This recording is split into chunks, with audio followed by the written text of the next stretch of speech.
வணக்கம் நண்பர்களே, இது தமிழ் மீடியாவின் 10 மணி செய்திகள். இன்றைய 10 மணி செய்தியும் தமிழர் தாயகத்தை முதன்மைப்படுத்தின செய்திகளில் இருந்து ஆரம்பமாகுது. நேற்றைய தினம் அமரத்துவம் அடைந்த இலங்கை தமிழரசு கட்சியின் முன்னாள் தலைவரும் முன்னாள் நாடாளுமன்ற உறுப்பினருமான மாவை சேனாதராஜா அவர்களுடைய பூதவுடல் யாழ்ப்பாணம் மாவட்டபுரத்தில் உள்ள அவரது இல்லத்தில் பொதுமக்கள் அஞ்சலிக்காக வைக்கப்பட்டுள்ளது.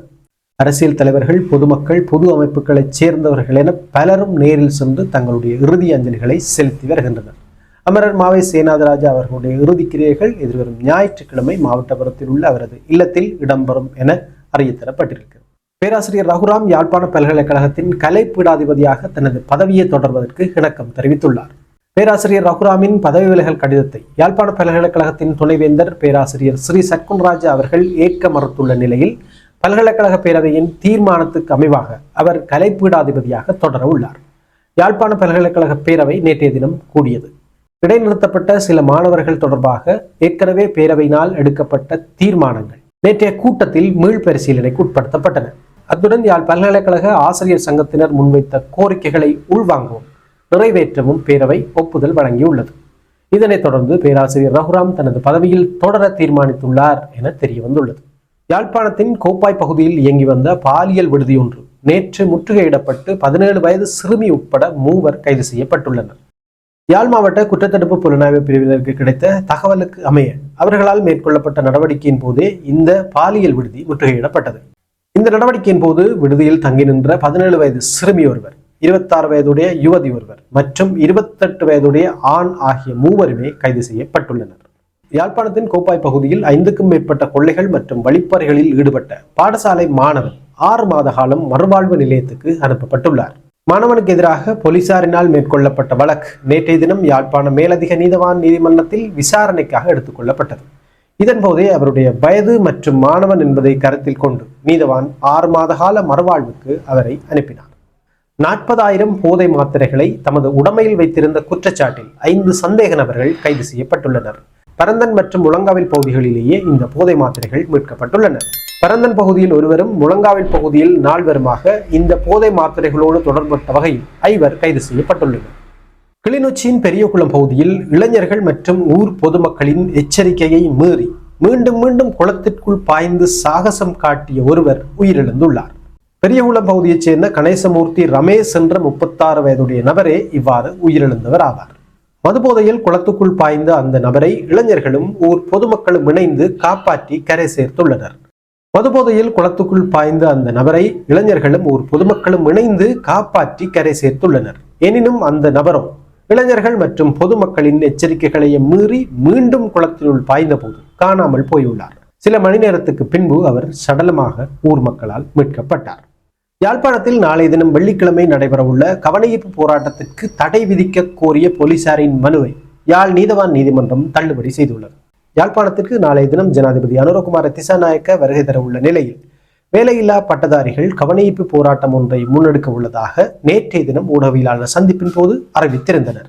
இந்நிலையில் நேற்று யாழ் மாவட்ட நாடாளுமன்ற உறுப்பினர் அர்ச்சுனா ராமநாதன், வடமாகாண வேலையில்லா பட்டதாரிகள் சங்கத்தின் தலைவர் சசிகரன், போராளிகள் நலன்புரிகள் சங்கத்தின் தலைவர் பிரபாகரன், குரலற்றவர்களின் குரல் அமைப்பின் தலைவர் கோமகன், சுகாதார உத்தியோகத்தர்கள் சங்க தலைவர் ஜெஸ்மின் ஆகிய 5 பெயர்களையும் குறிப்பிட்டு நாளைய தினம் யாழ்ப்பாண போலீஸ் பிரிவுக்கு உட்பட்ட பகுதிகளில் போராட்டங்களை நடத்த தடை விதிக்க வேண்டும் என தெரிவித்து போலீசார் யாழ் மாவட்ட நீதவான் நீதிமன்றத்தில் மனுக்களை தாக்கல் செய்தனர்.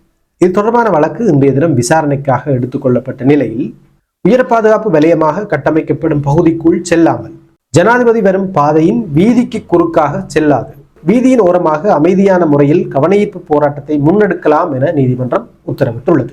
எனவே போராட்டங்களுக்கு தடை செய்ய வேண்டும் என தெரிவித்து போலீசார் முன்வைத்த மனுவை நீதிமன்றம் நிராகரித்துள்ளது.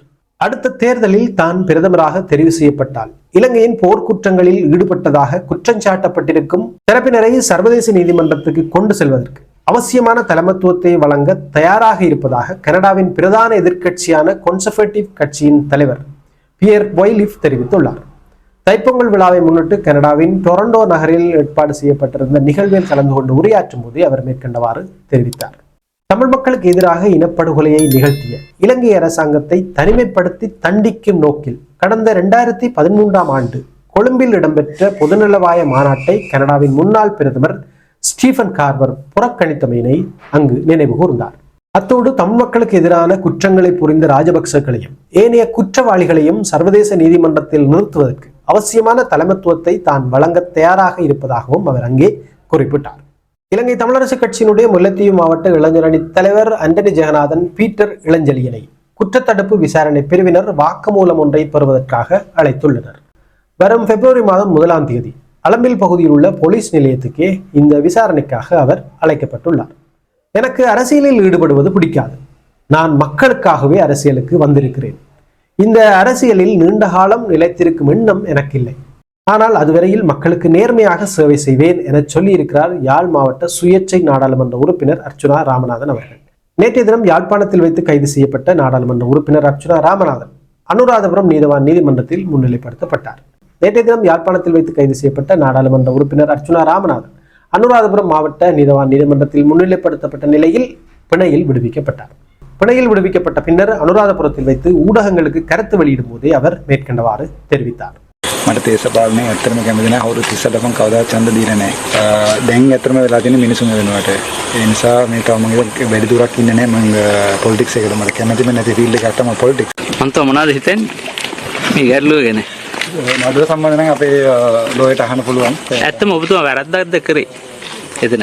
ඔබතුමා දැන් මොනවද හිතෙන්නේ ගැන? ලෝයස්ලා ඉන්නේ ඒ කියන්නේ මට ඉන්නේ ඒ නිසා මට ඒක කියන්න ඕනේ නඩුව ගැන අපිට ඇත්තම මොකුත් කියන්න බෑ. ඒක මේ නීතියට කරු කරනවා. නීතියට කරු කරනවා. මාත්‍රම නීතියට කරු කරන්න බෑ සිංහලට. අන්න ලෝ බයි ඩිසිෂන්. ඒ නිසා මම කලින්වත් මම දැනන් හිටියට පස්සේ නෙක්ස්ට් ඩේ ඇවිල්ලා හිටියා ෆෝර්ස් එකේ. ඒ නිසා මේ ඒක ගැන මොකද අහන්න තැන මොකද ඒක කරන්නේ. ඔබතුමා මේ නිතරම මේ ප්‍රධාන චරිතයක් වෙලා තියෙනවා රටේ මේ විවිධ ප්‍රශ්න සම්බන්ධයෙන්. මොකද ඒකට හේතුව? එක එකක් කියන්න මම කියන්නේ. ඒ කියන්නේ පාර්ලිමේන්තුවේ තුල ඊට පස්සේ පොලිසියත් එක්ක විවිධ අවස්ථාවල ප්‍රශ්න ඇති කරගෙන. එතකොට ඕගොල්ලෝ මාව ලොකා කරලා ඕගොල්ලෝ මහනවා අයිද කව වෙලා ඉන්නවා. පොඩි කට්ටිය අතරත් ප්‍රසිද්ධයි ඔබතුමා. ඒ කියන්නේ දේශපාලන වශයෙන් විශාල ප්‍රසිද්ධියක් ලබලා තියෙනවා. එන්න ඕනේ කියලා MBBS MSc ප්‍රොජෙක්ට් මැනේජ්මන්ට් ඔය ඩිග්‍රීස් මොකුත් කරලා නැහැ. මට දේශපාලනය ඇත්තටම කැමති නැහැ. අවුරුදු 30ට මම කවදාවත් ඡන්ද දීලා නැහැ. දැන් ඇත්තටම වෙලා තියෙන මිනිසුන් වෙනුවට. ඒ නිසා මේ තව මම වැඩි දුරක් ඉන්නේ නැහැ. මම පොලිටික්ස් එකට මට කැමතිම නැති ෆීල්ඩ් එකකට තමයි පොලිටික්ස්. හැබැයි ඉන්න කාලේ නම් මම කෙලින් ඉන්නවා කියලා.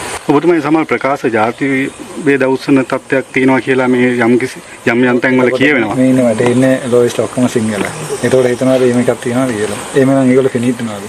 அரசியல் ரீதியில் அனாதையாக்கப்பட்டிருந்த மஹிந்த ராஜபக்ச தற்போது மீண்டெழ ஆரம்பித்துள்ளார் என முன்னாள் நாடாளுமன்ற உறுப்பினர் சம்பிக்க ரணவக்க தெரிவித்துள்ளார். மஹிந்த ராஜபக்சவின் அரசியல் அஸ்தமித்திருந்தது. அவர் அரசியல் ரீதியில் அனாதையாக்கப்பட்டிருந்தார். ஆனால் ஜனாதிபதி அனுரகுமார தலைமையிலான அணியினர் மேற்கொண்ட நடவடிக்கையால் மஹிந்தவுக்கு ஆதரவு அதிகரித்துள்ளது. மஹிந்த ராஜபக்சவின் பொதுஜன பெரமுனவில் இருந்து வெளியேறியவர்கள் தற்போது மீண்டும் அவரை சந்தித்துள்ளனர். தமது ஆதரவை வழங்கவும் தயாராகிவிட்டனர். மஹிந்த ராஜபக்சவின் பாதுகாப்பு நீக்கப்பட்டமை, மஹிந்த வசிக்கும் அரச மாளிகையை அவரிடமிருந்து பறிக்கப்பட உள்ளமை ஆகியனவே இப்போது ராஜபக்சக்களினதும் பெரமுனவினதும் அரசியலாக மாறியுள்ளது. இவ்வாறு ராஜபக்சக்களின் மீளெழுச்சிக்கான வாய்ப்பை வழங்கியிருப்பது ஜனாதிபதி அனுரகுமார திசாநாயக்க தான் என சம்பிக்க ரணவக்க குறிப்பிட்டிருக்கிறார்.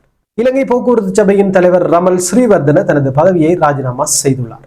போக்குவரத்து மற்றும் நெடுஞ்சாலைகள் பிரதி அமைச்சர் இந்த ராஜினாமாவை உறுதிப்படுத்தியுள்ளார். கடந்த ஒரு மாதத்தில் அரச நிறுவனம் ஒன்றில் இடம்பெற்ற 2வது ராஜினாமா இதுவாகும். கிரீஷ் ஒப்பந்தம் தொடர்பான வழக்கு தற்போதைய அரசாங்கத்தின் தோல்வியை காட்டுகின்றது என்றும் விரைவில் உண்மை வெல்லும் என்றும் நாடாளுமன்ற உறுப்பினர் நாமல் ராஜபக்ச தனது எக்ஸ் தளத்தில் குறிப்பிட்டிருக்கிறார். மேலும் தற்போதைய சட்டமா அதிபர் தனக்கு எதிராக குற்றப்பத்திரிகையை தாக்கல் செய்துள்ளதாக ஊடகங்களில் தான் படித்ததாகவும் 8 ஆண்டுகளுக்கு முன்பே நல்லாட்சி அரசாங்கத்தின் காலத்தின் போது இந்த விவகாரம் விசாரிக்கப்பட்டு அறிக்கை சட்டமா அதிபருக்கு அனுப்பப்பட்டதாகவும் அவர் அங்கே குறிப்பிட்டிருக்கிறார். இதேவேளை தேசிய மக்கள் சக்தி அரசாங்கம் ராஜபக்ச குடும்பத்துக்கு எதிரான அரசியல் பழிவாங்கல் வேலையை தொடங்கியுள்ளது என்றும், ஆனால் நீதித்துறையின் மீது தனக்கு நம்பிக்கை இருப்பதாகவும், உண்மை எப்போதும் வெல்லும் என்றும் அவர் அங்கே குறிப்பிட்டிருக்கிறார்.